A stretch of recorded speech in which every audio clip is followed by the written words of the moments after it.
특별 새벽기도회 세 번째 날 수요일 함께 시작하겠습니다. 같이 기도드리겠습니다.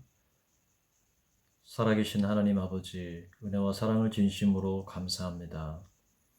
우리 주님이 우리를 위하여 십자가를 지시고 십자가에서 피 흘려 돌아가시는, 그래서 우리의 죄를 사하시고 우리를 구원하신 그 하나님의 사랑을 인하여 진심으로 감사드리며, 저희들 주님의 고난의 발자취를 따라 이 새벽에도 함께 주의 말씀을 상고하고 또 찬양하며 기도할 때 성령께서 우리와 함께 하여 주시고 우리의 기도에 응답하여 주옵소서.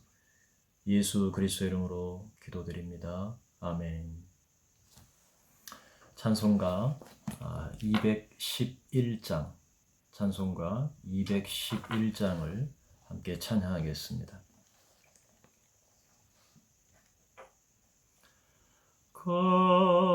값비싼 향유를 주께 드린 막달라 마리아 본받아서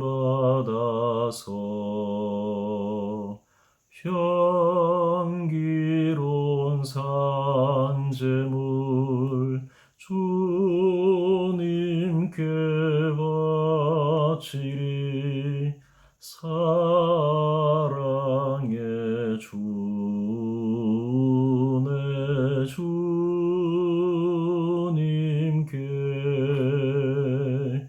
연약한 자에게 힘을 주고 어두운 세상에 빛을 비춰 성실과 인내로 내 형제 이끌리. 사랑의 주 내 주님께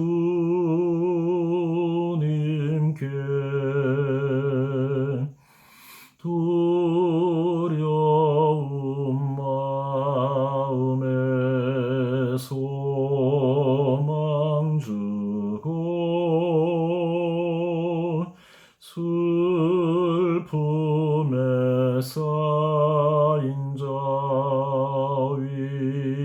위로하며 길 잃은 자들을 친절히 이끌리. 사랑의 주 내 주님께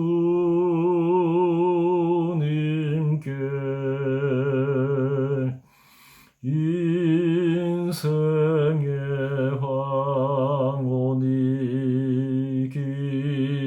깃들어서 이 땅의 수고가 끝날 때에 주님을 섬기다 평안히 가리라. 사랑의 주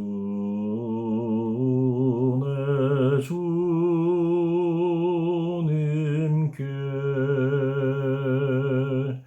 아멘.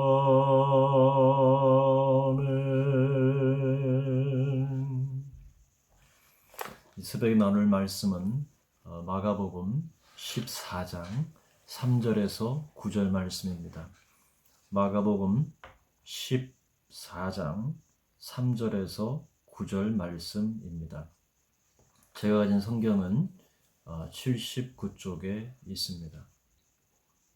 마가복음 14장 3절에서 9절 말씀 한 절씩 교독 하도록 하겠습니다.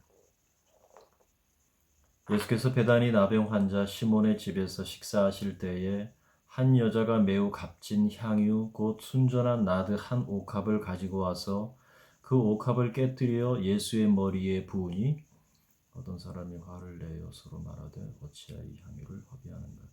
이 향유를 300데나리온 이상에 팔아 가난한 자들에게 줄 수 있었겠도다 하며 그 여자를 책망하는지라.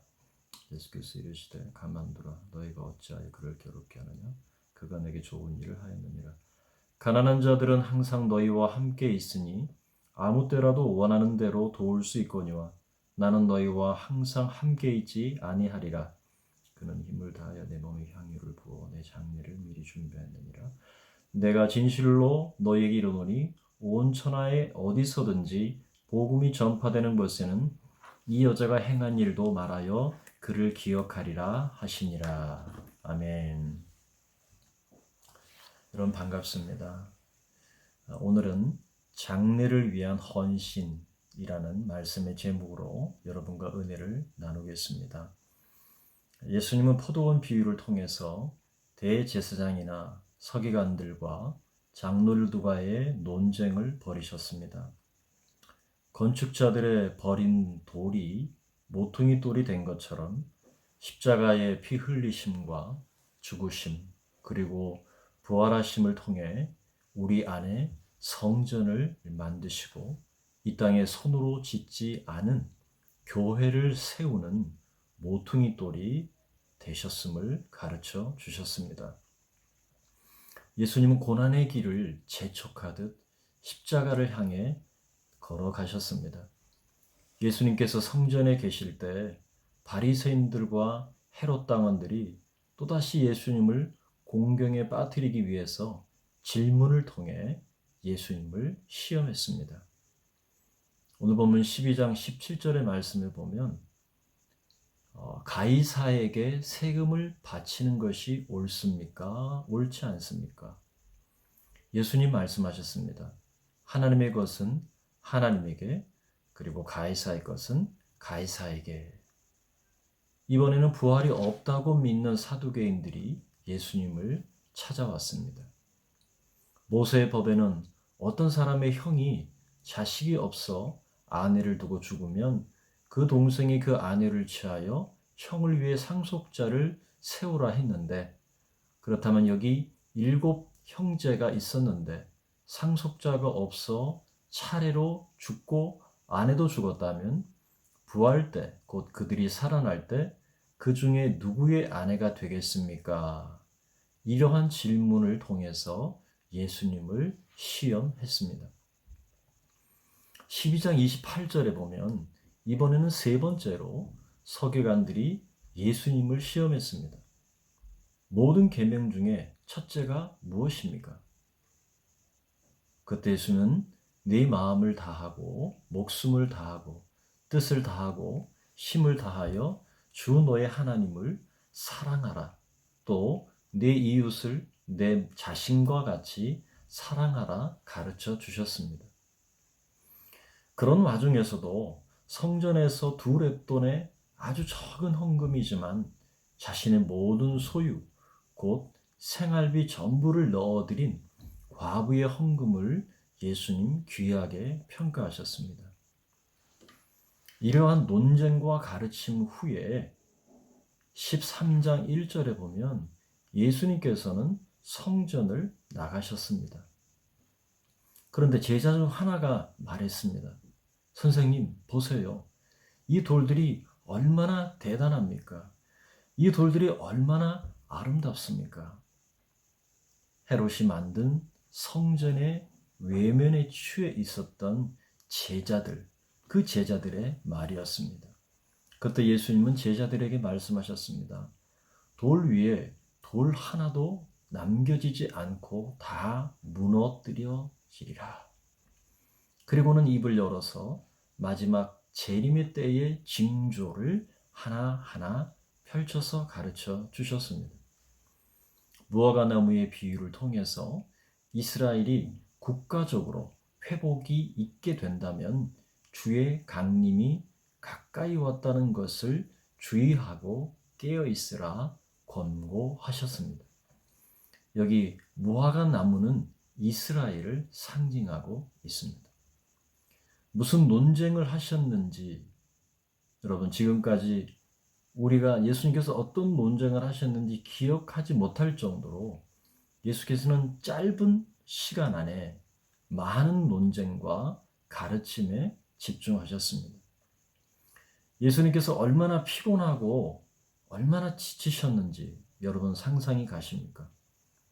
종교 지도자들과 수많은 대화와 그들의 예수님을 시험에 빠뜨리려고 하는 그런 대화들 속에서 예수님은 그들에게 피곤해 지쳐 가고 계셨습니다.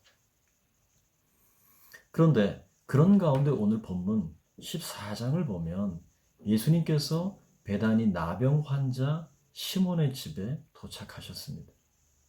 예수님은 그곳에서 피곤한 하루를 마감하시면서 쉬시며 식사를 하셨습니다. 그때 우리가 잘 알고 있는 예수님의 머리에 향유를 부어드렸던 마리아에 관한 이야기가 오늘 읽은 본문에 소개되고 있습니다.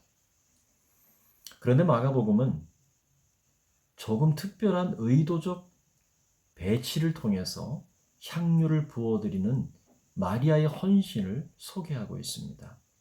그것은 그 헌신의 이야기를 가운데 두고 양쪽에서 벌어지는 음모와 배신에 관한 이야기입니다.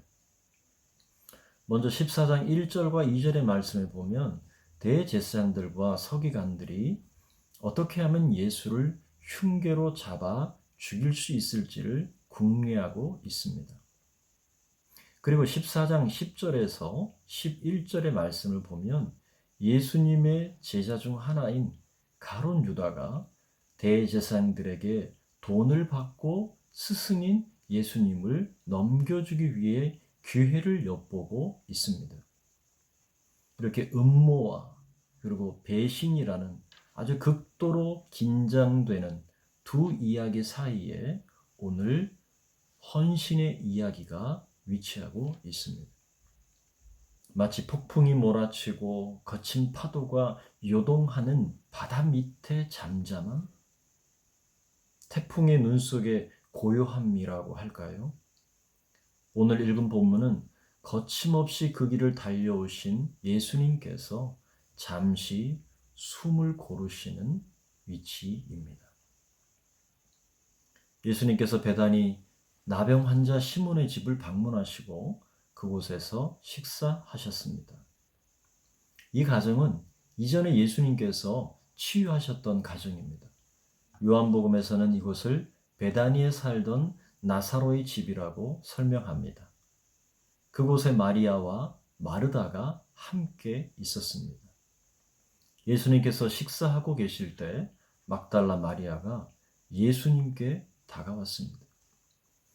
그 손에는 매우 값진 향유, 순전한 나드 한 옥합이 들려 있었습니다. 그때 갑자기 막달라 마리아가 손에 들고 있던 옥합을 깨트려서 예수님의 머리에 붓기 시작했습니다. 순간 온 방에는 그 향기로 가득 찼습니다.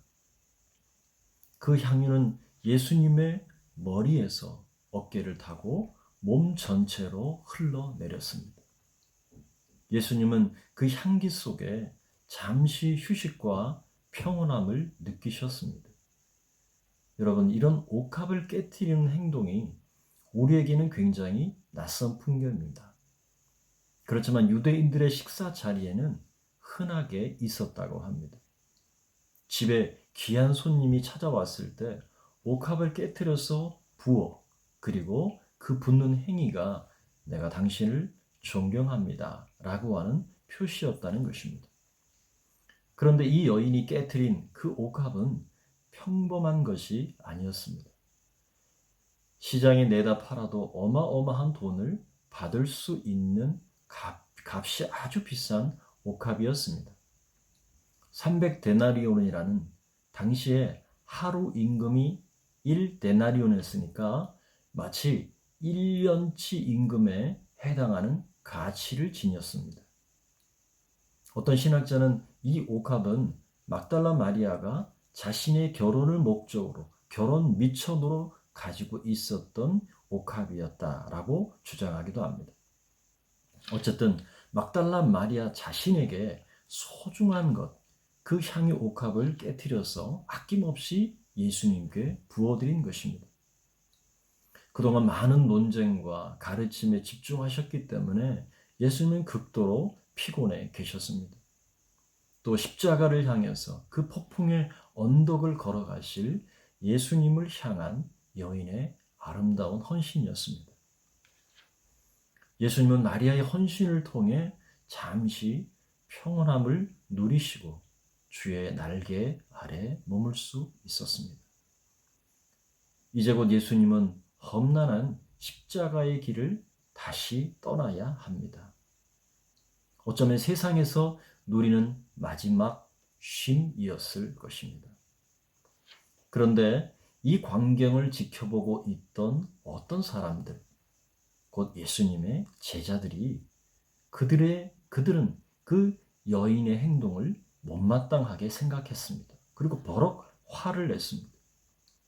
그들의 주장은 그럴듯했고 아주 합리적으로 보였습니다. 이 향유를 300데나리온 이상에 팔아 가난한 자들에게 줄 수 있었겠다. 소리를 높이면서 그 여인을 책망하기까지 했습니다.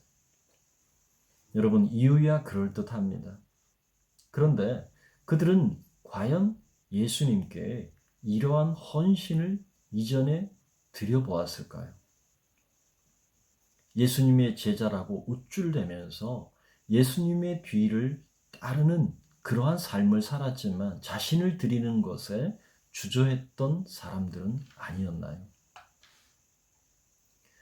정작 자신은 헌신하지 않으면서 다른 사람이 예수님께 헌신하는 것을 보고 그 여인을 꾸짖으면서 여러 가지 그럴듯한 합리적 이유를 둘러대고 무안을 주는 그 제자들의 심보를 우리는 보고 있습니다.